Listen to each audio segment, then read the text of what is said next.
Welcome to घटना study.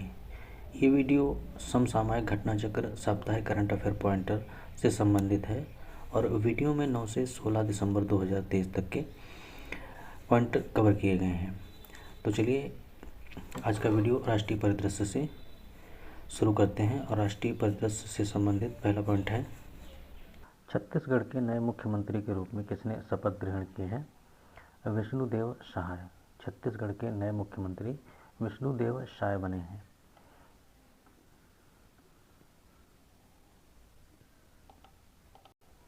Chhattisgarh के मुख्यमंत्री के रूप में इनका क्रम क्या है? छत्तीसगढ़ के मुख्यमंत्री के रूप में इनका चौथा क्रम है। उप मुख्यमंत्री किन्हें नियुक्त किया गया है? तो उप मुख्यमंत्री विजय शर्मा और अरुण साव को नियुक्त किया गया है।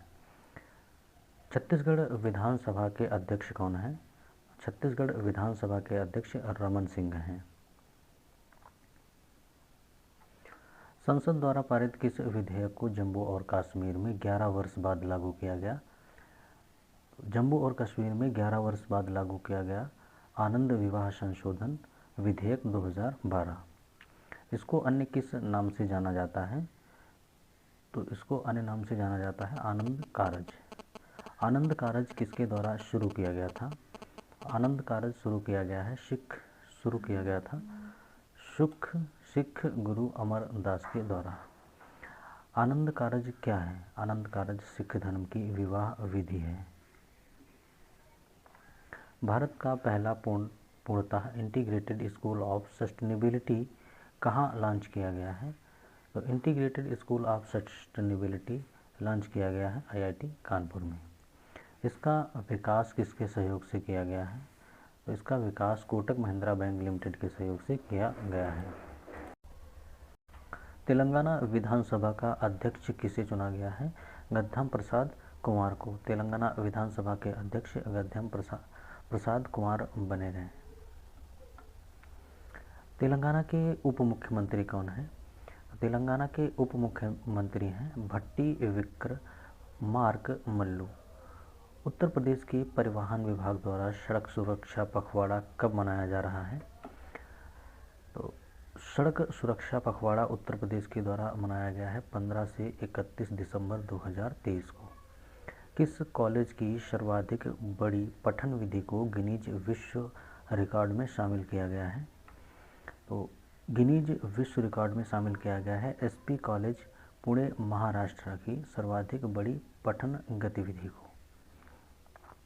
इस पठन गतिविधि में कितने पेरेंट्स या माता पिता शामिल हुए थे? 3066।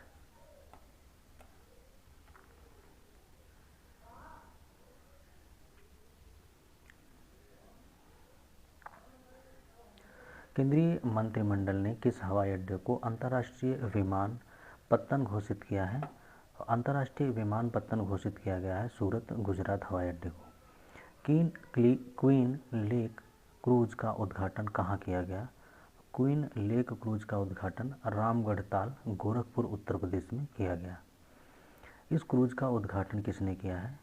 तो इस क्रूज का उद्घाटन उत्तर प्रदेश के मुख्यमंत्री योगी आदित्यनाथ ने किया है। द्विवार्षिक अभ्यास प्रस्थान का आयोजन कहाँ किया गया है? प्रस्थान का आयोजन मुंबई तट पर किया गया है। इस अभ्यास का आयोजन किस क्षेत्र से जुड़ी आकस्मिक समस्याओं के मद्देनजर किया जाता है? तो तेल उत्पादन। इस अभ्यास का आयोजन तेल उत्पादन क्षेत्र से जुड़ी आकस्मिक समस्याओं के मद्देनजर किया जाता है। सेल्फी विद चीफ मिनिस्टर पहल किस राज्य के द्वारा शुरू की गई है? तो सेल्फी विद चीफ मिनिस्टर पहल उड़ीसा सरकार के द्वारा शुरू की गई है। पूर्वी क्षेत्रीय परिषद की 26वीं बैठक कहाँ आयोजित की गई? पूर्वी क्षेत्रीय परिषद की 26वीं बैठक पटना बिहार में आयोजित की गई। इस बैठक की अध्यक्षता किसने की? बैठक की अध्यक्षता अमित शाह केंद्रीय गृह और सहकारिता मंत्री ने की। पूर्वी क्षेत्रीय परिषद में शामिल राज्य कौन से हैं? पूर्वी क्षेत्रीय परिषद में शामिल राज्य हैं बिहार, उड़ीसा, पश्चिम बंगाल, झारखंड। भारतीय पैमाने पर ऑटिज्म के आकलन ISAA के लिए 2 दिवसीय अंतर्राष्ट्रीय कार्यशाला का आयोजन कहाँ किया गया? तो 2 दिवसीय अंतर्राष्ट्रीय कार्यशाला का आयोजन नई दिल्ली में किया गया है भारतीय पैमाने पर ऑटिज्म के आकलन के लिए। यह सम्मेलन किसके द्वारा आयोजित किया गया? तो यह सम्मेलन राष्ट्रीय बौद्धिक दिव्यांगजन सशक्तिकरण संस्थान सिकंदराबाद के द्वारा आयोजित किया गया। दिव्यांगों के सशक्तिकरण हेतु सर्वश्रेष्ठ व्यक्ति का पुरस्कार किसे दिया गया है? तो सर्वश्रेष्ठ व्यक्ति का पुरस्कार प्रशांत अग्रवाल को दिया गया है। यह पुरस्कार किसके द्वारा प्रदान किया गया है? तो यह पुरस्कार राष्ट्रपति द्रौपदी मुर्मू के द्वारा प्रदान किया गया है। कृष्णवेणी संगीत निर्जनम का आयोजन किसके द्वारा किया गया है? तो कृष्णवेणी संगीत निर्जनम का आयोजन पर्यटन मंत्रालय भारत सरकार के द्वारा किया गया है।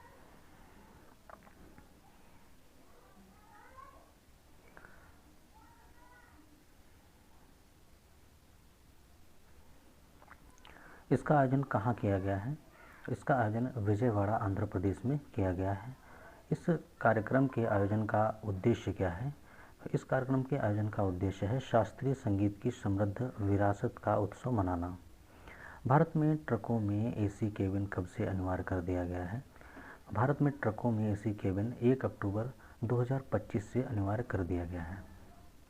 यह अनिवार्यता किन श्रेणियों के वाहनों पर लागू होगी? तो यह अनिवार्यता N1 और N2 श्रेणी के वाहनों पर लागू होगी। मध्य प्रदेश का नया मुख्यमंत्री किसे चुना गया है? तो मध्य प्रदेश के नए मुख्यमंत्री मोहन यादव बने हैं। मध्य प्रदेश के 2 उप मुख्यमंत्री कौन हैं? मध्य प्रदेश के 2 उप मुख्यमंत्री हैं राजेंद्र शुक्ला और जगदीश देवड़ा। इसको विधानसभा अध्यक्ष चुना गया है। तो विधानसभा अध्यक्ष चुने गए हैं नरेंद्र सिंह तोमर। राजस्थान का मुख्यमंत्री किसे नियुक्त किया गया है? तो राजस्थान के नए मुख्यमंत्री बने हैं भजन लाल शर्मा।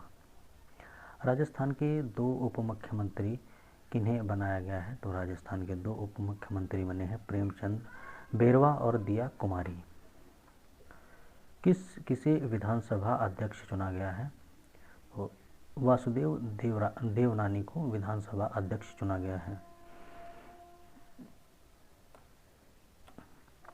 विकसित भारत @2047 वॉइस ऑफ यूथ किसके द्वारा लॉन्च किया गया है? विकसित भारत @2047 वॉइस ऑफ यूथ प्रधानमंत्री नरेंद्र मोदी के द्वारा लॉन्च किया गया है। ऊर्जा संरक्षण हेतु जम्मू के छात्रों के नेतृत्व वाला राष्ट्रीय आंदोलन 4E वेव को कहाँ लॉन्च किया गया है? तो 4E वेव को लॉन्च किया गया है दिल्ली में। यह आंदोलन किसके द्वारा लॉन्च किया गया है? तो यह आंदोलन केंद्रीय मंत्री RK सिंह के द्वारा लॉन्च किया गया है। 4E वेव कितने तत्वों को समाहित करता है? तो 4E वेव 4 पर्यावरण मित्रता अर्थव्यवस्था शिक्षा और सशक्तिकरण तत्वों को समाहित करता है। अब अंतर्राष्ट्रीय करंट अफेयर से संबंधित इम्पोर्टेंट पॉइंट। पहला पॉइंट है पोलैंड के नए प्रधानमंत्री के रूप में किसने शपथ ग्रहण की है? तो पोलैंड के नए प्रधानमंत्री डोनाल्ड टस्क बने हैं। डोनाल्ड टस्क किसके स्थान पर प्रधानमंत्री चुने गए हैं? मड्यूज मोराविकी के स्थान पर। पोलैंड के राष्ट्रपति कौन हैं? तो पोलैंड के राष्ट्रपति हैं Andrzej DUDA. International institute for the unification of private limited law की गवर्निंग काउंसिल के लिए किस भारतीय महिला उम्मीदवार को चुना गया है? तो गवर्निंग काउंसिल के लिए भारतीय महिला उम्मीदवार को चुना गया है उमा शेखर। इन्हें कहाँ चुना गया है? तो इन्हें रोम इटली में चुना गया है।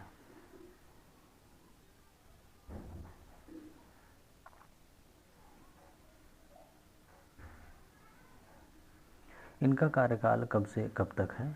तो इनका कार्यकाल वर्ष 2024 से 2028 तक है। इस गवर्निंग काउंसिल की वर्तमान अध्यक्ष कौन है?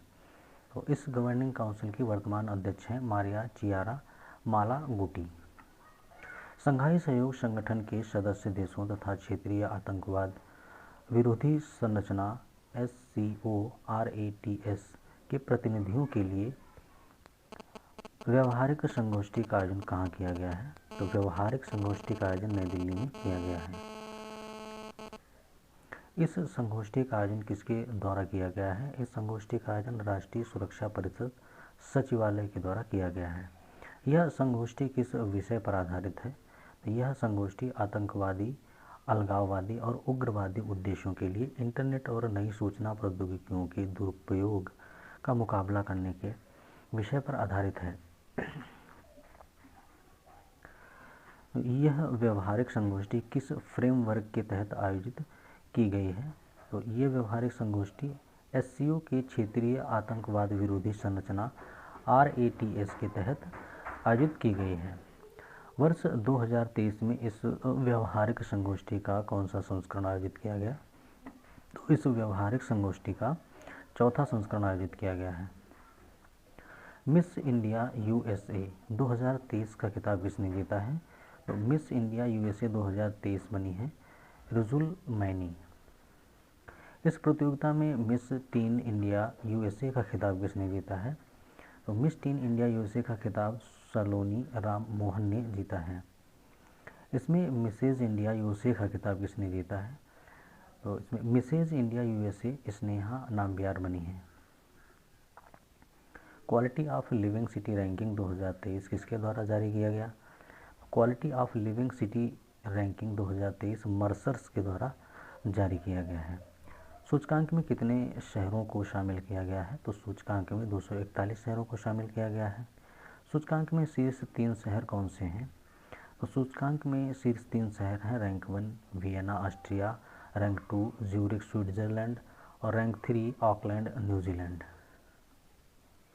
सूचकांक में अंतिम 3 शहर कौन से हैं? सूचकांक में अंतिम 3 शहर हैं रैंक 241वीं रैंक पर है खार्तूम सूडान, और इराक का बगदाद शहर 240वीं रैंक पर है, और मध्य अफ्रीकी गणराज्य बंगुई 239वीं रैंक पर है। सूचकांक में कितने भारतीय शहरों को शामिल किया गया है? तो सूचकांक में 7 भारतीय शहरों को शामिल किया गया है।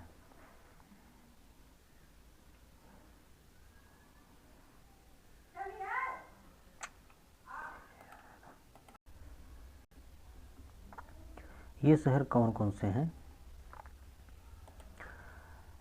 तेलंगाना का हैदराबाद है 153वें स्थान पर, और महाराष्ट्र का पुणे है 154वें स्थान पर, और कर्नाटक का बेंगलुरु शहर है रैंक 156वें स्थान पर, और तमिलनाडु का चेन्नई शहर है 161वें स्थान पर। महाराष्ट्र का मुंबई शहर है 164वें रैंक पर, और पश्चिम बंगाल का कोलकाता शहर है 170वीं रैंक पर, और दिल्ली की रैंक है 172वीं। अगला पॉइंट है फ्रांस के किस शहर में तिरुवल्लुर की एक प्रतिमा का अनावरण किया गया है? तो फ्रांस के सर्गी में तिरुवल्लुर की एक प्रतिमा का अनावरण किया गया है। इस प्रतिमा का अनावरण किसके द्वारा किया गया है? तो इस प्रतिमा का अनावरण भारत के विदेश मंत्री डॉक्टर S जयशंकर के द्वारा किया गया है। सड़क सुरक्षा पर वैश्विक स्थिति रिपोर्ट 2023 किसके द्वारा जारी की गई? तो सड़क सुरक्षा पर वैश्विक स्थिति रिपोर्ट विश्व स्वास्थ्य संगठन के द्वारा जारी की गई। 2010 से 2021 के मध्य विश्व सड़क यातायात से होने वाली मौतों में कितने प्रतिशत कमी दर्ज की गई है? विश्व सड़क यातायात से होने वाली मौतों में 5% की कमी दर्ज की गई है। वर्ष 2010 में विश्व में कितनी मौतें दर्ज की गई थी? 2010 में 1.25 मिलियन मौतें दर्ज की गई थी। वर्ष 2021 में कितनी मौतें दर्ज की गई हैं? वर्ष 2021 में 1.19 मिलियन मौतें दर्ज की गई हैं। वर्ष 2010 में भारत में कितनी मौतें दर्ज की गई? तो भारत में 1.34 लाख मौतें दर्ज की गई हैं वर्ष 2010 में। वर्ष 2021 में भारत में कितनी मौतें दर्ज की गई? वर्ष 2021 में 1.54 लाख मौतें दर्ज की गई हैं। भारत के कितने अधिकारियों को श्रीलंका के गोल्डन आउल सम्मान से पुरस्कृत किया गया है? तो श्रीलंका के गोल्डन आउल सम्मान से पुरस्कृत किया गया है तीन अधिकारियों को, wing commander Sumit Mahajan, major Rohit, lieutenant commander Sunny Sharma. यह सम्मान किसके द्वारा प्रदान किया गया? यह सम्मान रानिल विक्रमसिंघे श्रीलंका के राष्ट्रपति के द्वारा प्रदान किया गया है। किस देश ने भारतीय पर्यटकों के लिए वीज़ा की आवश्यकता को ख़त्म करने का निर्णय लिया है? तो वीज़ा की आवश्यकताओं को ख़त्म करने का निर्णय लिया है इराक ने। भारत सहित इसमें कितने देश शामिल हैं? तो भारत सहित इसमें 33 देश शामिल हैं, 33।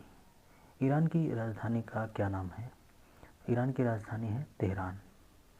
ड्रग्स और अपराध पर संयुक्त राष्ट्र कार्यालय UNODC के अनुसार अफीम का शीर्ष उत्पादक देश कौन सा है? तो अफीम का शीर्ष उत्पादक देश है म्यांमार।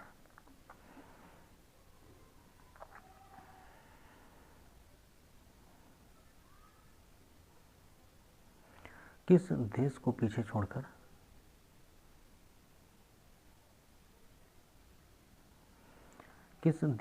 छोड़कर म्यांमार अफीम का शीर्ष उत्पादक बना है? अफगानिस्तान। किन देशों ने संयुक्त रूप से साइबर सुरक्षा कार्यशाला का आयोजन किया है? तो साइबर सुरक्षा कार्यशाला का आयोजन किया है संयुक्त राज्य अमेरिका, भारत और ताइवान ने। इस कार्यशाला का आयोजन किस कार्यक्रम के तहत किया गया है?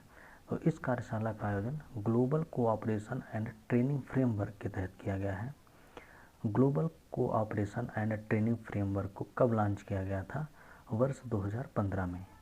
और global cooperation and training framework के पूर्ण सदस्य देश कौन कौन से हैं? पूर्ण सदस्य देश हैं ताइवान, USA, जापान और ऑस्ट्रेलिया।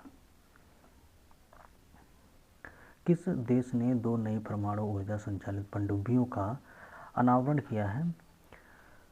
तो परमाणु ऊर्जा संचालित पनडुब्बियों का अनावरण किया है रूस ने। इन पनडुब्बियों के क्या नाम हैं? तो इन पनडुब्बियों के क्रासनोयर्स और एम्परर अलेक्जेंडर III नाम हैं। किन 2 देशों के बीच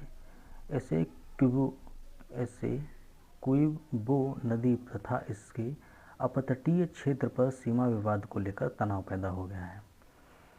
तो ये 2 देश हैं वेनेजुएला और गुयाना। ये दोनों देश एकस महाद्वीप में अवस्थित हैं।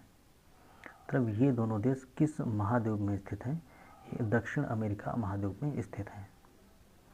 गुयाना की राजधानी क्या है? गुयाना की राजधानी है जॉर्जटाउन।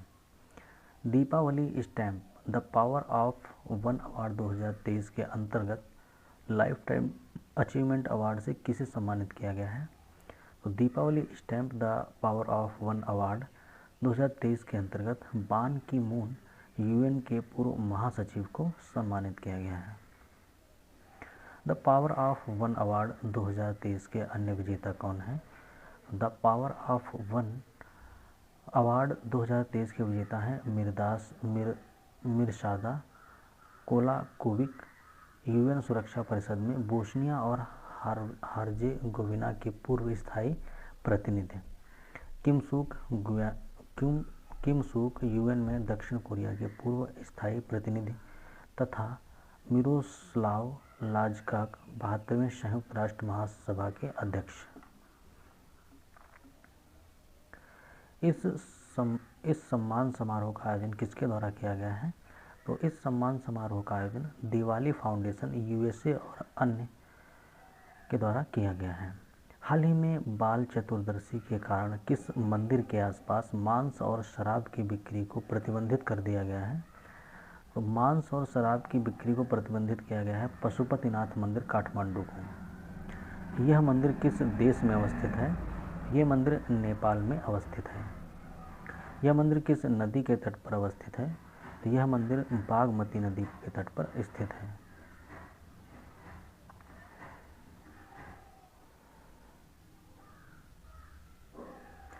आर्थिकी से संबंधित इम्पोर्टेंट पॉइंट है। राइट्स लिमिटेड और CFM मोजाम्बिक के मध्य कितने डीजल चालित रेल इंजन आपूर्ति हेतु समझौता हुआ है? 10।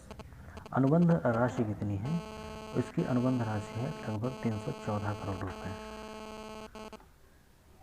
वर्तमान में राइट्स लिमिटेड के अध्यक्ष एवं प्रबंधक निदेशक कौन हैं? वर्तमान में राइट्स लिमिटेड के अध्यक्ष एवं प्रबंधक निदेशक हैं राहुल मित्तल। REC लिमिटेड और जर्मन बैंक KfW के मध्य कितने यूरो के ऋण अनुबंधन पर हस्ताक्षर हुआ है? तो REC लिमिटेड और जर्मन बैंक के KfW के मध्य 200 मिलियन यूरो पर समझौता हुआ है। इस ऋण अनुबंध का हस्ताक्षर क्यों हुआ है? तो इस ऋण अनुबंध का हस्ताक्षर डिस्कॉम के वितरण ढांचे को बेहतर बनाने हेतु हुआ है। REC लिमिटेड किस दर्जे की कंपनी है? REC लिमिटेड महारत्न दर्जे की कंपनी है। REC लिमिटेड की स्थापना कब हुई थी? REC लिमिटेड की स्थापना वर्ष 1969 में हुई थी। वर्तमान में REC लिमिटेड के अध्यक्ष एवं प्रबंधक निदेशक CMD कौन है? विवेक कुमार देवांगना। वर्तमान में REC लिमिटेड के अध्यक्ष और प्रबंधक निदेशक विवेक कुमार देवांगन है। किसने India and the Pacific regional overview of food security and nutrition 2023 statistics and trends शीर्षक से रिपोर्ट जारी की है? तो स्टैटिस्टिक्स एंड ट्रेड शीर्षक से रिपोर्ट जारी की है खाद्य एवं कृषि संगठन FAO ने।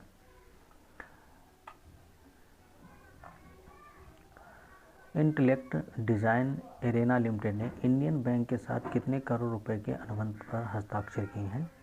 तो इंटेलेक्ट डिजाइन एरेना लिमिटेड ने 80 करोड़ रुपए के अनुबंध पर हस्ताक्षर किए हैं इंडियन बैंक के साथ। इस अनुबंध का उद्देश्य क्या है? इस अनुबंध का उद्देश्य है नकदी प्रबंधन प्रणाली। RBI द्वारा भारतीय रेलवे की ओर से पेंशन वितरण करने के लिए किस बैंक को अधिकृत किया गया है? तो पेंशन वितरित करने के लिए बंधन बैंक को अधिकृत किया गया है। किस परिवहन कंपनी ने कृत्रिम आर्टिफिशियल इंटेलिजेंस मॉडल लॉन्च किया है? तो कृत्रिम लॉन्च किया गया है ओला के द्वारा। कृत्रिम कितने भारतीय भाषाओं को समझ सकता है? तो कृत्रिम 22 भारतीय भाषाओं को समझ सकता है। यह लगभग कितने भाषाओं में कंटेंट तैयार कर सकता है? तो यह 10 भाषाओं में कंटेंट तैयार कर सकता है। किसने डार्क फाइबर मामले में नेशनल स्टॉक एक्सचेंज पर जुर्माना लगाने के सेबी के आदेश को रद्द कर दिया है? तो डार्क फाइबर मामले में नेशनल स्टॉक एक्सचेंज पर प्रतिभूति अपीली प्राधिकरण पर जुर्माना लगाने के सेबी के आदेश को रद्द कर दिया है। कुछ दलालों द्वारा NSE के इंटरनेट ढांचे के इस्तेमाल करने का मामला किस नाम से जाना गया? तो इंटरनेट ढांचे के इस्तेमाल करने का मामला डार्क फाइबर केस के नाम से जाना गया। नेशनल स्टॉक एक्सचेंज NSE की स्थापना कब हुई थी? नेशनल स्टॉक एक्सचेंज NSE की स्थापना वर्ष 1992 में हुई थी। सेबी की स्थापना कब हुई थी? तो सेबी की स्थापना वर्ष 1988 में हुई थी।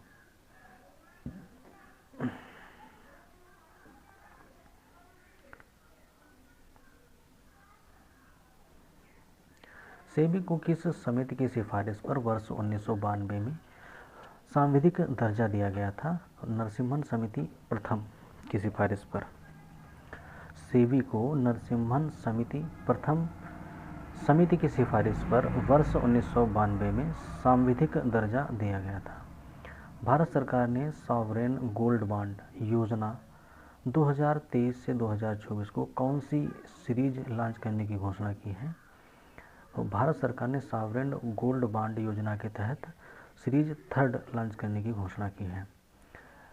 SBG योजना का शुभारंभ कब किया गया? तो SBG योजना का शुभारंभ वर्ष 2015 में किया गया। इसे किस अधिनियम के तहत जारी किया गया है? तो इसे सरकारी प्रतिभूति अधिनियम 2006 के तहत जारी किया गया है। SBG का उद्देश्य क्या है? SBG का उद्देश्य है भौतिक शुल्क की मांग कम करना। ये बॉन्ड्स भारत सरकार की तरफ से कौन जारी करता है? तो ये बॉन्ड्स भारत सरकार की तरफ से भारतीय रिजर्व बैंक जारी करता है। वर्ष 2023-24 के लिए FICCI का अध्यक्ष किसे नियुक्त किया गया है? तो फिक्की का अध्यक्ष चुना गया है अनीस शाह को।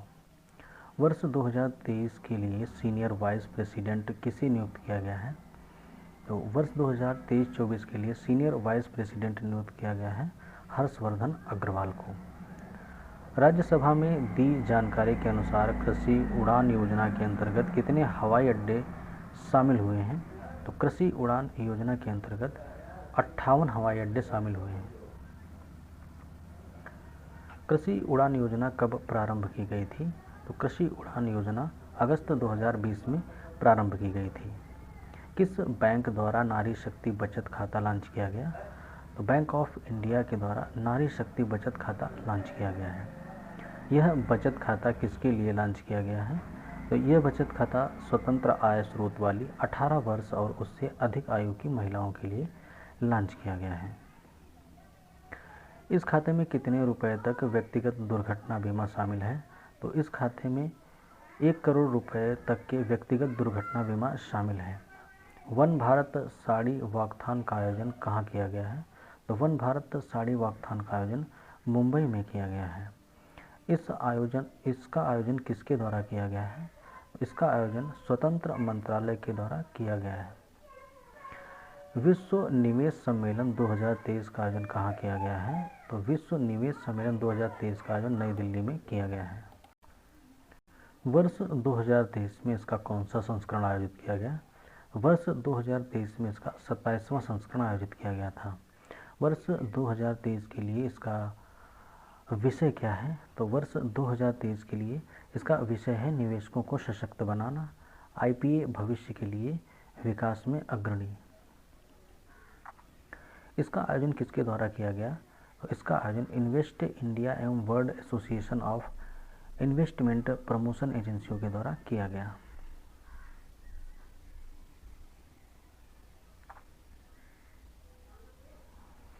World association of investment promotion agency के वैश्विक संघ की स्थापना कब की गई? तो world association of investment promotion एजेंसियों के वैश्विक संघ की स्थापना वर्ष 1995 में जिनेवा में की गई। भारतीय वाणिज्य एवं उद्योग महासंघ फिक्की की 96वीं वार्षिक आम बैठक कहाँ आयोजित की गई है?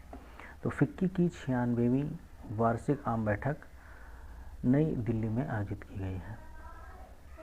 फिक्की की स्थापना कब हुई थी? तो फिक्की की स्थापना हुई थी वर्ष 1927 में।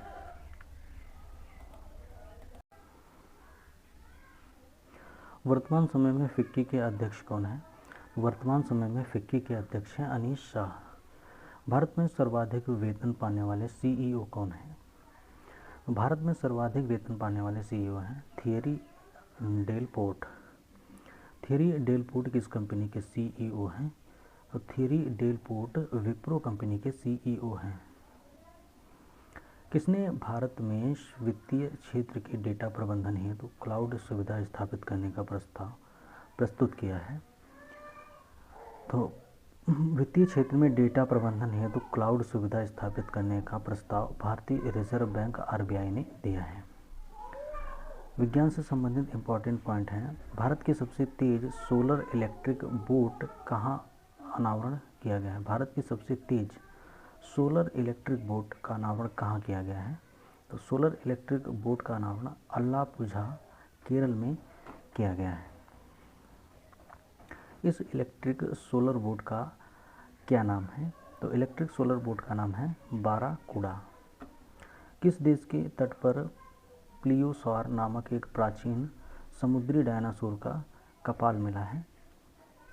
तो प्राचीन समुद्री डायनासोर का कपाल मिला है यूनाइटेड किंगडम में।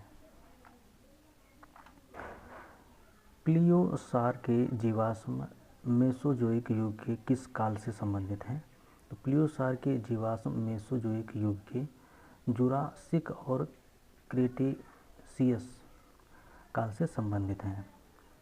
किस संस्था ने जल से आर्सेनिक और धातु आयनों को हटाने हेतु अमृत नामक तकनीकी का विकास किया है?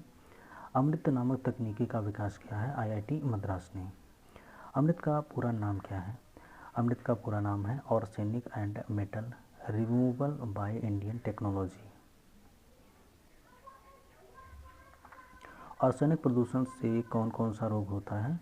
तो आर्सेनिक प्रदूषण से होने वाले रोग हैं ब्लैक फुट रोग। किस भारतीय संस्थान ने कोलंबिया और कोलोराडो विश्वविद्यालय के साथ मिलकर सतत प्लास्टिक रिसाइक्लिंग तकनीकी विकसित की है? तो सतत प्लास्टिक रिसाइक्लिंग विकसित की है आईआईटी मद्रास ने। इस तकनीकी को क्या नाम दिया गया है?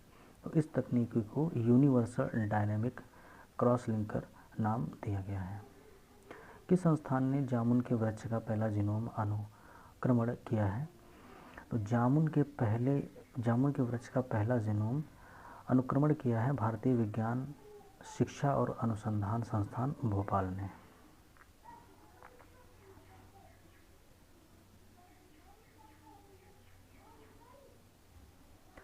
जामुन के पौधे का वैज्ञानिक नाम क्या है? जामुन के पौधे का वैज्ञानिक नाम है सीजियम क्यूमिनी। यह किस कुल का उष्णकटिबंधीय वृक्ष है? तो मायरटेसी परिवार। यह किस कुल का उष्णकटिबंधीय वृक्ष है? मायरटेसी परिवार। किस देश में मीथेन लिक्विड ऑक्सीजन संचालित रॉकेट से 3 उपग्रहों को लॉन्च किया गया है? मीथेन लिक्विड ऑक्सीजन संचालित रॉकेट से 3 उपग्रहों को लॉन्च किया है चाइना ने। ये उपग्रह कहाँ से लॉन्च किए गए हैं? तो ये उपग्रह ज्यूकॉन सैटेलाइट लॉन्च सेंटर से लॉन्च किए गए हैं। इन उपग्रहों को किस रॉकेट से लॉन्च किया गया है? तो इन उपग्रहों को जुकी 2Y3 रॉकेट से लॉन्च किया गया है। अंटार्कटिका में भारत की भागीदारी के कितने वर्ष पूरे हुए हैं? तो अंटार्कटिका में भारत की भागीदारी के लगभग 40 वर्ष पूरे हुए हैं। अंटार्कटिका में भारत का पहला स्थायी अनुसंधान स्टेशन कब और किस नाम से स्थापित किया गया? अंटार्कटिका में भारत का पहला स्थायी अनुसंधान स्टेशन वर्ष 1983 से दक्षिण गंगोत्री नाम से स्थापित किया गया है। इस स्टेशन को कब बंद किया गया था? तो इस स्टेशन को वर्ष 1990 में बंद किया गया था। वहाँ स्थापित भारत के 2 और अनुसंधान केंद्र कौन से हैं? तो वहाँ स्थापित भारत के 2 और अनुसंधान केंद्र हैं मैत्री 1989 और भारतीय 2012 में। किस देश ने विश्व की सबसे गहरी भूमिगत भौतिक वेधशाला का शुभारंभ किया है? तो विश्व की सबसे गहरी भूमिगत भौतिक वेधशाला का शुभारंभ चाइना ने किया है। यह पृथ्वी के तल से कितने मीटर की गहराई में अवस्थित है? यह पृथ्वी तल से लगभग 2400 मीटर गहराई में स्थित है। इस प्रयोगशाला का लक्ष्य क्या है? तो इस प्रयोगशाला का लक्ष्य डार्क मैटर्स की खोज करना है। पर्यावरण से संबंधित इम्पोर्टेंट पॉइंट हैं। पहला पॉइंट है international union for conservation of nature IUCN किस प्रजाति को गंभीर रूप से लुप्तप्राय से बदलकर निकट संकटग्रस्त श्रेणी में कर दिया है? साइगा मृग को। इसका वैज्ञानिक नाम क्या है? साइगा टाटारिका। वर्तमान में यह कहाँ पाया जाता है? तो वर्तमान में यह कजाकिस्तान, उज्बेकिस्तान, तुर्कमेनिस्तान, रूस और मंगोलिया में पाए जाते हैं। कर्नाटक के दक्षिण कन्नड़ जिले में किस प्रजाति के 27 बंदरों के शव मिले हैं? कर्नाटक के दक्षिण कन्नड़ जिले में बोनट मकाक प्रजाति के 27 बंदरों के शव मिले हैं। बंदरों की मौत का कारण क्या है? बंदरों की मौत का कारण है मानव बंदर संघर्ष। समुद्री एफीपोड की नई प्रजाति कहाँ खोजी गई है? समुद्री एफीपोड की नई प्रजाति चिल्का झील में खोजी गई है।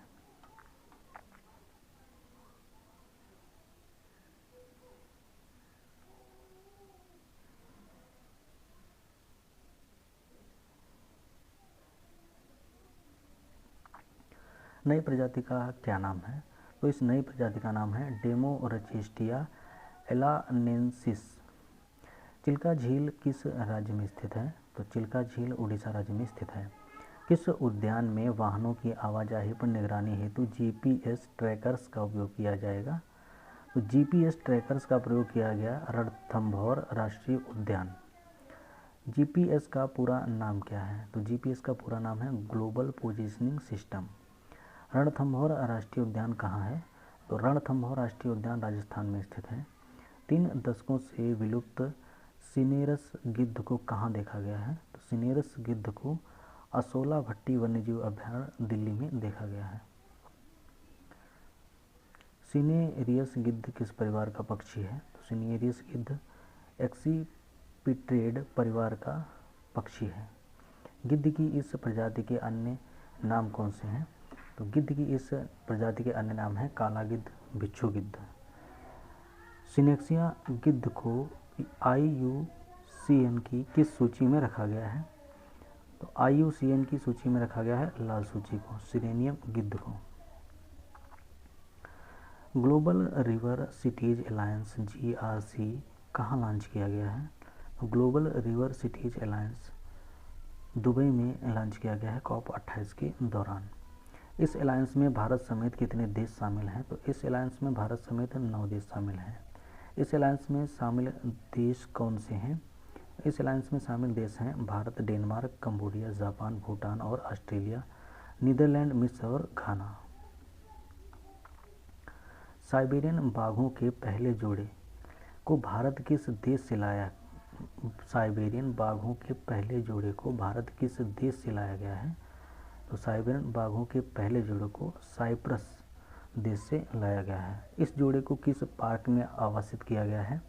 तो इस जोड़े को Padmaja Naidu Himalayan zoological park, Darjeeling, Paschim Bangal में आवासित किया गया है। इनके नाम क्या हैं? तो इनके नाम हैं लारा और अकामाश। भारत में साइबेरियन बाघों को कितने वर्ष बाद पुनः स्थापित किया गया है? भारत में साइबेरियन बाघों को 12 वर्ष बाद पुनः स्थापित किया गया है। भारत में आखिरी साइबेरियन बाघ की मृत्यु कब हुई थी? भारत में आखिरी साइबेरियन बाघ की मृत्यु वर्ष 2011 में हुई थी।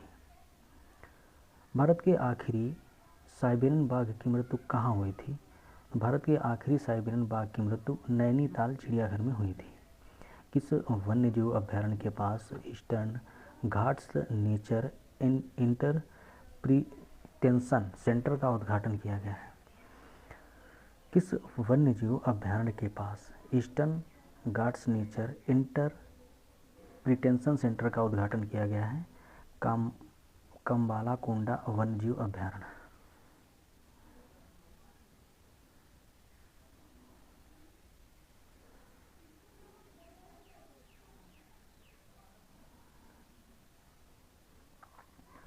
KWS कहाँ अवस्थित है? तो KWS विशाखापट्टनम आंध्र प्रदेश में स्थित है। रिवर सिटीज अलायंस की ओर से राष्ट्रीय स्वच्छ गंगा मिशन ने किसके साथ एक समझौता ज्ञापन पर हस्ताक्षर किया है? तो रिवर सिटीज अलायंस की ओर से राष्ट्रीय स्वच्छ गंगा मिशन ने Mississippi river cities and town initiative के साथ एक समझौता ज्ञापन पर हस्ताक्षर किए हैं। MRCTI किस देश से संबंधित है? तो MRCTI यानी कि Mississippi river cities and town initiative संयुक्त राज्य अमेरिका से संबंधित है। किस मैदान में केंद्र सरकार ने चीता प्रजनन और संरक्षण केंद्र की स्थापना को मंजूरी दी है? चीता प्रजनन और संरक्षण केंद्र की स्थापना बन्नी घास का मैदान, इसमें इसकी स्थापना को मंजूरी दी गई है। यह घास का मैदान किस राज्य में स्थित है? बन्नी घास का मैदान गुजरात राज्य में स्थित है। पहली बार किस राज्य में बंगाल टाइगर को 3640 मीटर की ऊंचाई पर देखा गया है? तो बंगाल टाइगर को 3640 मीटर की ऊंचाई पर देखा गया है सिक्किम में। सिक्किम के किस अभयारण्य में यह देखा गया है? तो सिक्किम के पंगोलखा वन्यजीव अभयारण्य में यह देखा गया है। किस संस्था ने state of finance for nature report 2023 जारी की है? States for finance for nature report 2023 संयुक्त राष्ट्र पर्यावरण कार्यक्रम UNDP के द्वारा जारी की गई है। यह रिपोर्ट किस उद्देश्य से सार्वजनिक और निजी वित्त प्रवाह के बारे में जानकारी प्रदान करती है।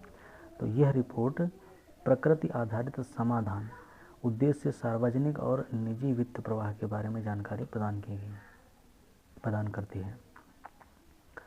एनबीएस में वित्त प्रवाह लगभग कितना है? तो एनबीएस में वित्त प्रवाह लगभग $200 बिलियन है। रियो लक्ष्यों की पूर्ति है तो एनबीएस का वित्त प्रवाह वर्ष 2030 तक कितना होना चाहिए? तो एनबीएस का वित्त प्रवाह वर्ष 2030 तक लगभग $542 बिलियन होना चाहिए। किस टाइगर रिजर्व में नई पादप प्रजाति इम्पेशियंस करूपुसामी की खोज की गई है? तो इम्पेशियंस करूपुसामी की खोज की गई है कलक्कड़ मुंडनथुराई टाइगर रिजर्व। नई पादप प्रजाति की खोज किसने की है? तो इस नई पादप प्रजाति की खोज भारतीय वनस्पति सर्वेक्षण ने की है। कलक्कड़ मुंडनथुराई टाइगर रिजर्व कहाँ अवस्थित है? कलक्कड़ मुंडनथुराई टाइगर रिजर्व तमिलनाडु में स्थित है। नई पादप प्रजाति का नाम किस जीव वैज्ञानिक के नाम पर रखा गया है? तो इस नई पादप प्रजाति का नाम डॉक्टर एस कुरुप्पुस्वामी के नाम पर रखा गया है। अब रक्षा परिदृश्य से संबंधित इम्पोर्टेंट पॉइंट हैं।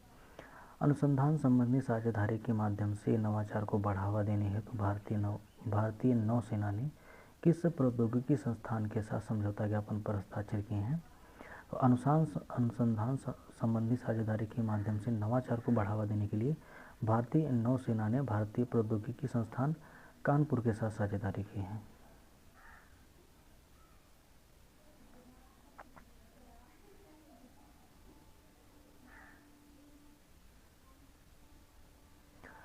डीआरडीओ द्वारा मानव रहित विमान का सफल परीक्षण कहाँ किया गया है? डीआरडीओ द्वारा मानव रहित विमान का सफल परीक्षण चित्रदुर्ग एरोनॉटिक्स टेस्ट सेंटर में किया गया है। यह विमान किन बुनियादी आवश्यकताओं के बिना ही लैंड करेगा? तो यह विमान ग्राउंड रडार और पायलट के बिना ही लैंड करने में सक्षम है। यह किसकी सहायता से लैंडिंग करने में सक्षम है?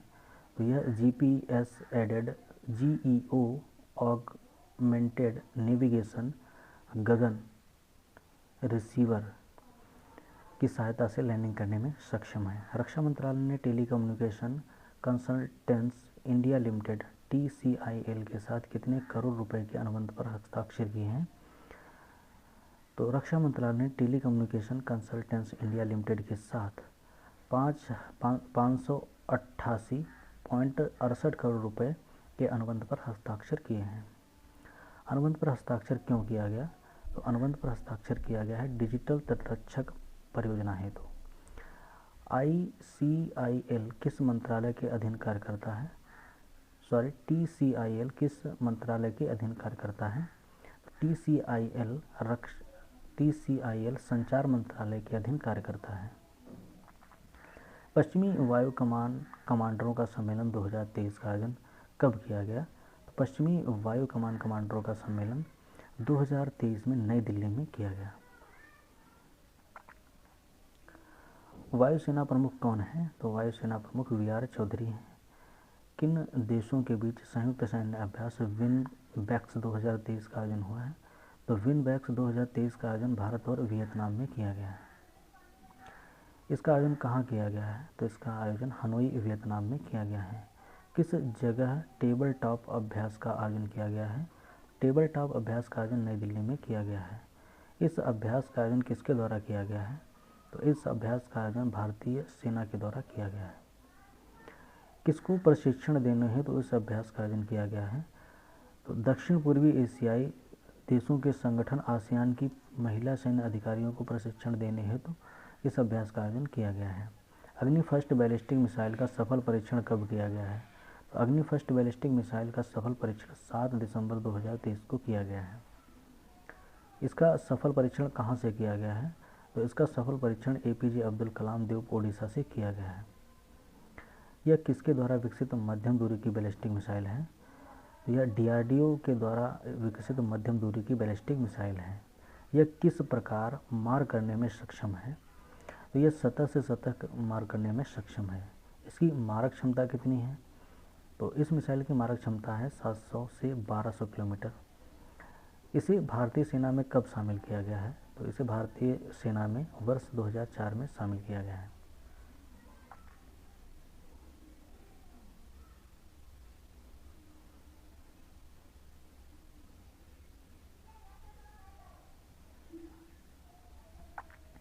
अब विविध से संबंधित इम्पॉर्टेंट पॉइंट हैं।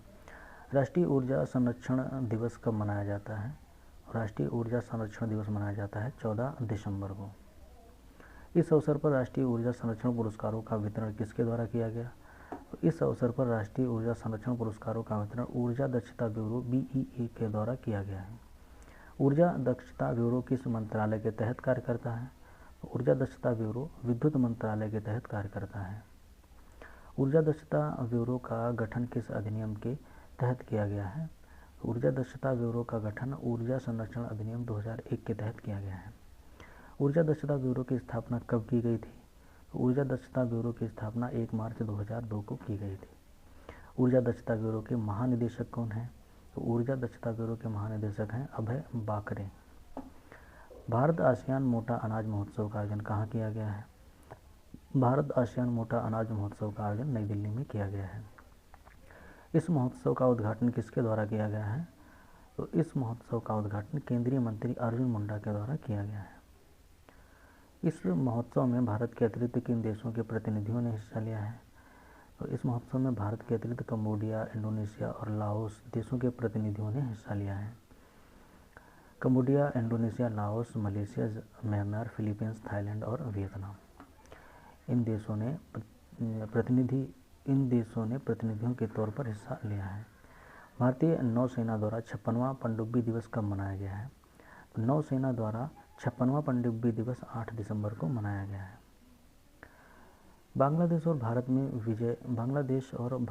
विजय दिवस कब मनाया गया है? बांग्लादेश और भारत में विजय दिवस 16 दिसंबर को मनाया गया है। यह किस उपलक्ष्य में मनाया जाता है? तो विजय दिवस बांग्लादेश का मुक्ति संग्राम वर्ष 1971 के उपलक्ष्य में मनाया जाता है।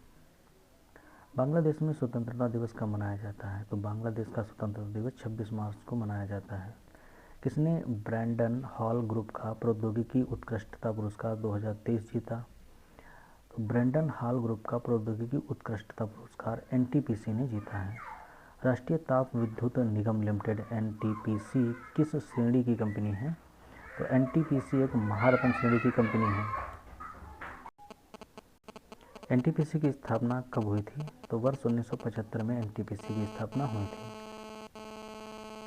किसको संयुक्त रूप से इंदिरा गांधी शांति निःशस्त्रीकरण एवं विकास पुरस्कार 2023 से सम्मानित किए जाने की घोषणा की गई है?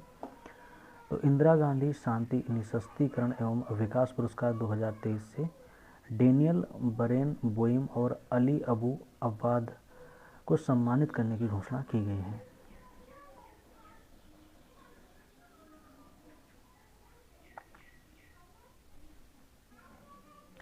इस पुरस्कार की घोषणा किसने की है? तो इस पुरस्कार की घोषणा इंदिरा गांधी मेमोरियल ट्रस्ट ने की है। डेनियल बरेनबोइम कौन है? तो डेनियल बरेनबोइम पियानो वादक अर्जेंटीना के पियानो वादक हैं। और अली अब्बू अब्बाद कौन है? अली अब्बू अब्बाद फिलिस्तीनी शांति कार्यकर्ता हैं। इस पुरस्कार की स्थापना कब की गई थी? तो इस पुरस्कार की स्थापना वर्ष 1986 में की गई थी। इस पुरस्कार में कितने रुपए प्रदान किए जाते हैं? तो इस पुरस्कार में 25 लाख रुपए प्रदान किए जाते हैं। Champions of change award Karnataka से किसे सम्मानित किया गया है? Champions of change award Karnataka से बिपिन चंद्र को सम्मानित किया गया है। यह अवार्ड किसके द्वारा प्रदान किया गया है? तो यह award interactive forum on Indian economy के द्वारा प्रदान किया गया है। बिपिन चंद्र कौन है? तो Bipin Chandra Asia soft technology के फाउंडर और CEO हैं। यूनिसेफ दिवस कब मनाया जाता है? तो यूनिसेफ दिवस 11 दिसंबर को मनाया जाता है। अंतर्राष्ट्रीय तटस्थता दिवस कब मनाया जाता है? अंतर्राष्ट्रीय तटस्थता दिवस 12 दिसंबर को मनाया जाता है। संयुक्त राष्ट्र द्वारा आधिकारिक तौर पर इस दिवस की घोषणा कब की गई? संयुक्त राष्ट्र द्वारा आधिकारिक तौर पर इस दिवस की घोषणा वर्ष 2017 में की गई थी। सार्वभौमिक स्वास्थ्य कवरेज यूएचसी दिवस कब मनाया जाता है? सार्वभौमिक स्वास्थ्य कवरेज दिवस यूएचसी 12 दिसंबर को मनाया जाता है। वर्ष 2023 के लिए इस दिवस का विषय क्या है? वर्ष 2023 के लिए इस दिवस का विषय है health for all, time for action. UNGA द्वारा 12 दिसंबर को सार्वभौमिक स्वास्थ्य कवरेज दिवस के रूप में कब घोषित किया गया? यूएनजीए द्वारा 12 दिसंबर को सार्वभौमिक स्वास्थ्य कवरेज दिवस के रूप में वर्ष 2017 में घोषित किया गया। किस शहर की मेजबानी में global partnership on artificial intelligence GPAI शिखर सम्मेलन का आयोजन हुआ है? GPAI शिखर सम्मेलन का आयोजन हुआ है नई दिल्ली में। इस शिखर सम्मेलन का उद्घाटन किसने किया है? तो इस शिखर सम्मेलन का उद्घाटन प्रधानमंत्री नरेंद्र मोदी ने किया है। GPAI में कुल कितने देश शामिल हैं? GPAI में कुल 28 देश प्लस यूरोपियन यूनियन देश शामिल हैं।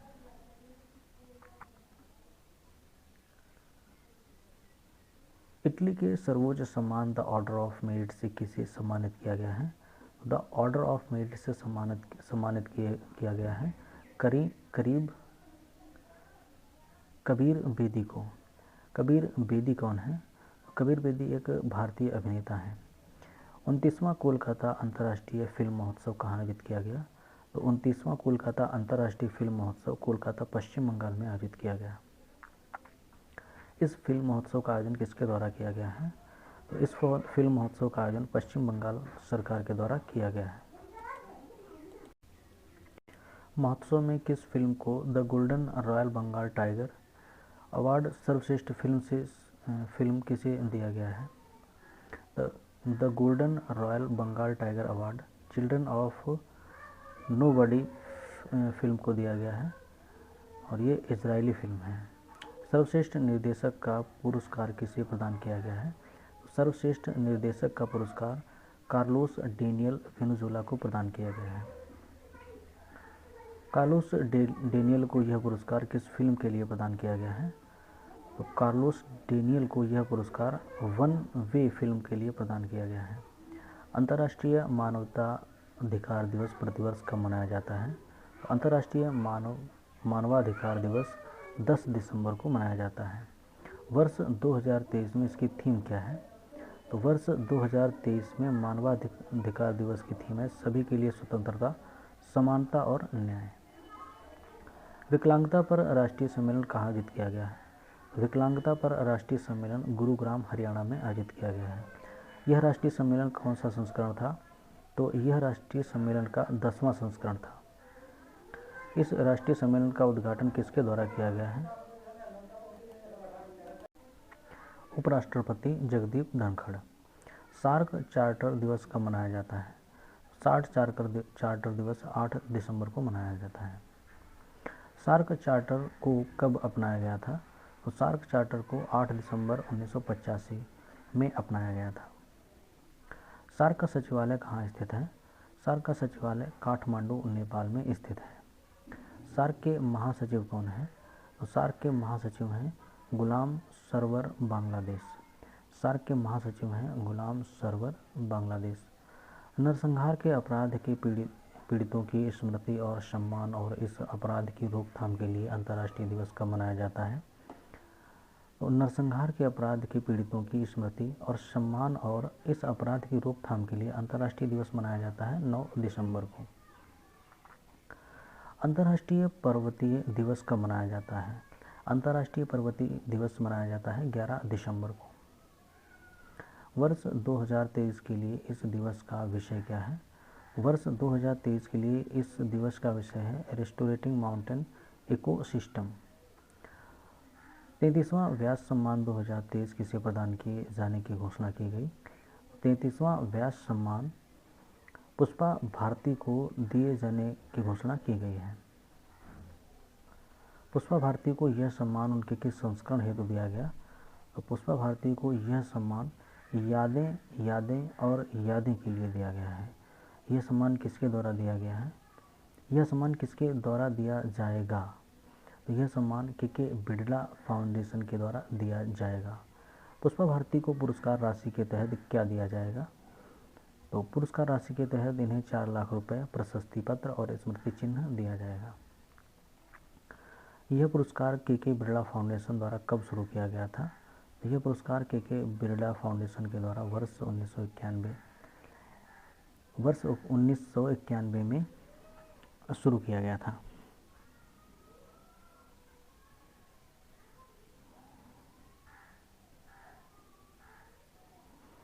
अब खेल से संबंधित इंपॉर्टेंट पॉइंट हैं। पहला पॉइंट है टेनिस प्रीमियर लीग 2023 का आयोजन कहाँ किया गया? Tennis premiere league 2023 Pune, Maharashtra में आयोजित की गई है। यह इस प्रतियोगिता का कौन सा सीजन था? यह इस प्रतियोगिता का 5वां सीजन था और इस प्रतियोगिता में कितनी टीमों ने प्रतिस्पर्धा की थी? इस प्रतियोगिता में 8 टीमों ने प्रतिस्पर्धा की थी। किस टीम ने खिताब अपने नाम किया? बेंगलुरु एसजी मैवेरिक्स टीम ने खिताब अपने नाम किया था। कौन सी टीम उपविजेता रही थी? बंगाल विजार्ड्स टीम उपविजेता रही थी। BWF बैडमिंटन पुरस्कार 2023 कहाँ वितरित किए गए? BWF बैडमिंटन पुरस्कार 2023 हांगझोउ, चाइना में वितरित किए गए। वर्ष के सर्वश्रेष्ठ पुरुष खिलाड़ी का पुरस्कार किसे प्रदान किया गया? वर्ष के सर्वश्रेष्ठ पुरुष खिलाड़ी का पुरस्कार सियो जेऊ जे, दक्षिण कोरिया को प्रदान किया गया। वर्ष की सर्वश्रेष्ठ महिला खिलाड़ी कौन है? वर्ष की सर्वश्रेष्ठ महिला खिलाड़ी हैं आन से योंग, दक्षिण कोरिया। वर्ष की सर्वश्रेष्ठ जोड़ी कौन है? तो वर्ष की सर्वश्रेष्ठ जोड़ी का पुरस्कार चेन किंग येन और जिया यिफान, दोनों चाइनीज महिला युगल हैं। Most improved player of the year का पुरस्कार किन्हें मिला है? Most improved player of the year का पुरस्कार जियांग झेन बांग और बेई याक्सिन, दोनों चाइना से संबंधित हैं, इन्हें दिया गया है। मिश्रित युगल। एंडी चुंग मोस्ट प्रॉमिसिंग प्लेयर का पुरस्कार किन्हें दिया गया है? तो एंडी चुंग मोस्ट प्रॉमिसिंग प्लेयर का पुरस्कार लिू शेंग शू और तान निंग, दोनों चाइनीज महिला हैं, महिला युगल को दिया गया है।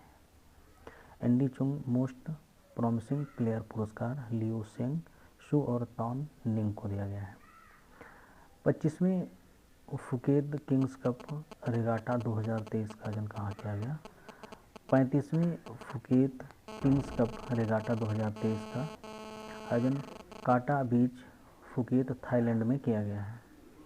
किस भारतीय महिला नाविक ने इसके लगातार दूसरे संस्करण में स्वर्ण पदक जीता है?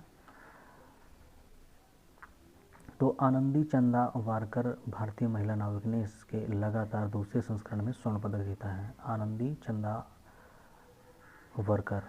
आनंदी ने इस नौका दौड़ की किस श्रेणी में स्वर्ण पदक हासिल किया है? तो आनंदी ने इस नौका दौड़ में ओपन स्किफ श्रेणी में स्वर्ण पदक जीता है। BWF world tour finals badminton 2023 का आयोजन कहाँ किया गया? तो BWF world tour finals badminton 2023 का आयोजन हांगझोउ, चाइना में किया गया। पुरुष एकल स्पर्धा का खिताब किसने जीता है? पुरुष एकल स्पर्धा का खिताब विक्टर एल्सेल्सन ने जीता है और विक्टर एल्सेल्सन डेनमार्क से संबंधित है। उपविजेता कौन बना है? उपविजेता सीयूकी चाइनीज उपविजेता बनी है सीयूकी, जो कि चाइना से संबंधित है। महिला एकल स्पर्धा का खिताब किसने जीता है? महिला एकल स्पर्धा का खिताब ताई जुइंग यंग, ताइवान ने जीता है और उपविजेता कौन बनी है? उपविजेता बनी है कैरोलिना मारिन, स्पेन। स्क्वैश पुरुष विश्व टीम चैंपियनशिप 2023 का आयोजन कहाँ किया गया है? तो स्क्वैश पुरुष विश्व टीम चैंपियनशिप 2023 का आयोजन किया गया है टोरंगा, न्यूजीलैंड में।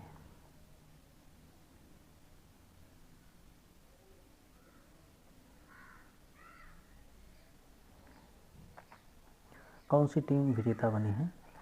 तो मिस्र की टीम विजेता बनी है और उपविजेता बनी है इंग्लैंड की टीम।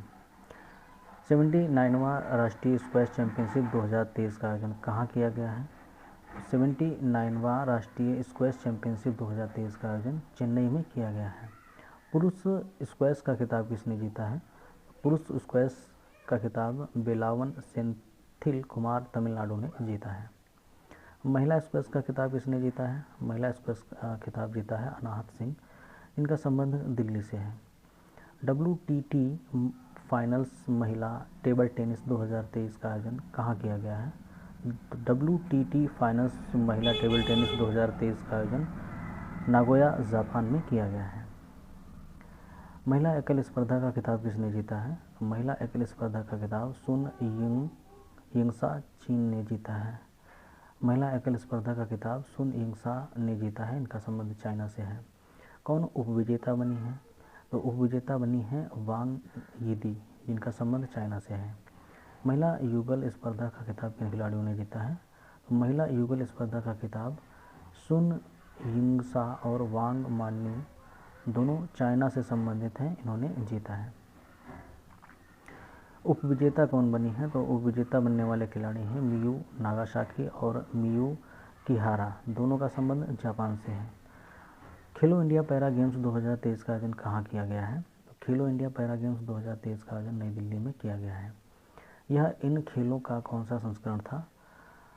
तो यह इन खेलों का पहला संस्करण था। इस संस्करण में कितने खेलों को शामिल किया गया है? तो इस संस्करण में 7 पैरा स्पोर्ट्स को शामिल किया गया है। कितने एथलीटों ने भाग लिया है? तो इसमें लगभग 1500 पैरा एथलीटों ने भाग लिया है। और इस संस्करण का आधिकारिक शुभांकर क्या है? तो इस संस्करण का आधिकारिक शुभांकर है उज्ज्वला एक गौरैया। आधिकारिक गीत कौन सा है? चल खेल। आधिकारिक गीत है चल खेल। इस संस्करण का आदर्श वाक्य क्या है?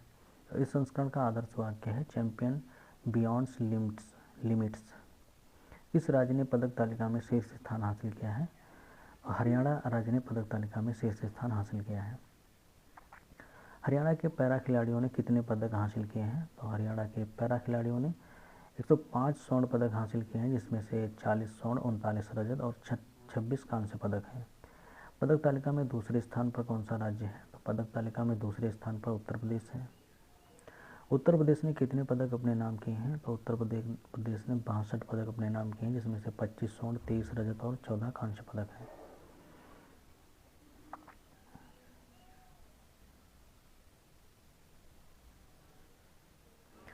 तीसरे, चौथे और पांचवें स्थान पर कौन से राज्य रहे हैं? तीसरे स्थान पर तमिलनाडु, चौथे स्थान पर गुजरात और पांचवें स्थान पर महाराष्ट्र रहा है। 73वीं राष्ट्रीय बास्केटबॉल चैंपियनशिप 2023 का आयोजन कहाँ किया गया है? 73वीं राष्ट्रीय बास्केटबॉल चैंपियनशिप 2023 का आयोजन लुधियाना, पंजाब में किया गया है। पुरुष बास्केटबॉल का खिताब किस टीम ने जीता है? तो पुरुष बास्केटबॉल टीम का खिताब जीता है तमिलनाडु। और कौन सी टीम उपविजेता बनी है? तो उपविजेता रही टीम रेलवे है। महिला बास्केटबॉल का खिताब किस टीम ने जीता है? महिला बास्केटबॉल खिताब जीता है रेलवे महिला ने। कौन सी टीम उपविजेता है महिला वर्ग में? केरल की महिला team. International tennis hall of fame के लिए चुने जाने वाले पहले भारतीय खिलाड़ी कौन बने हैं? तो international tennis hall of fame में चुने जाने वाले पहले भारतीय खिलाड़ी लिएंडर पेस और विजय अमृतराज हैं। राष्ट्रीय स्कूल खेल 2023 का आयोजन कहाँ किया गया है? राष्ट्रीय स्कूल खेल 2023 का आयोजन नई दिल्ली में किया गया है।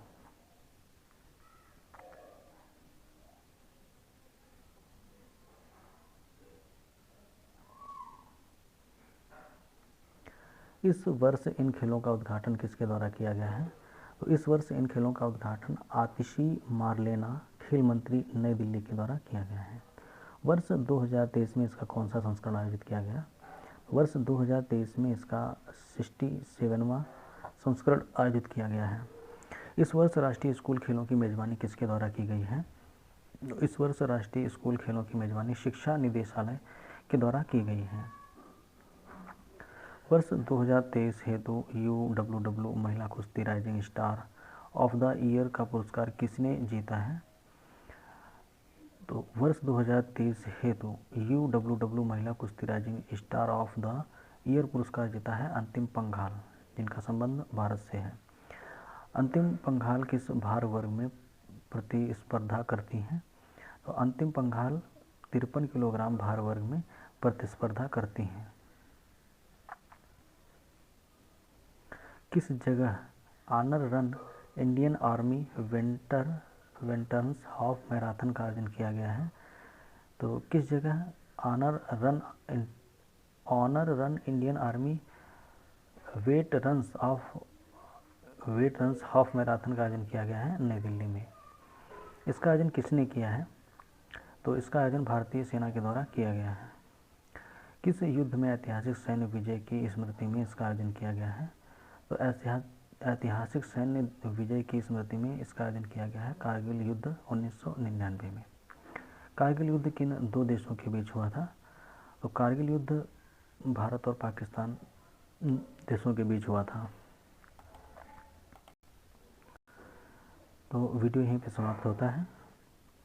और वीडियो देखने के लिए धन्यवाद। वीडियो अगर आप लोगों को यूज़फुल लगा हो तो चैनल को सब्सक्राइब कर लें और वीडियो को लाइक कर दें।